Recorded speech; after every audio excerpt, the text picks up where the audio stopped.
கோலி talk Kollywood news. Mani Ratnam பதிவு செஞ்சிருக்கும் காற்று. Mani Ratnam cinema சேம்பர்ல காற்றுன்ற பெயரை பதிவு செஞ்சிருக்காரு. ராவணன் கடல் படங்களோட தொடர் தோல்விக்கு அப்புறம் மணிரத்னம் ஹிந்தியில படம் இயக்குறாருன்ற செய்தி அடிபட்டது. கடல் படத்தோட விநியோகஸ்தர்கள் பொங்கி எழுந்து நஷ்ட ஈடு கேட்டதை வச்சு பார்த்தா மணிரத்னம் அடுத்த படம் ஹிந்தியாவே இருக்கும்னு எல்லாரும் நம்பினாங்க. இந்த நிலையில காற்றுன்ற பெயரை மணிரத்னம் சேம்பர்ல பதிவு செஞ்சிருக்காரு. இந்த திடீர் திருப்பம் மணிரத்னத்தோட அடுத்த படமும் தமிழ்தான்ற நம்பிக்கைய விதைச்சிருக்கு.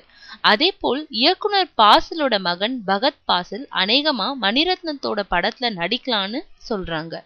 இந்த செய்திங்க இதுவரை வதந்தியாகத்தான் கோடம்பாக்கத்தை சுத்திக்கிட்டு இருந்துச்சு. விரைவில் வைரமுத்துவிலிருந்து படம் குறிச்ச அதிகாரப்பூர்வ செய்தி வரலாம்.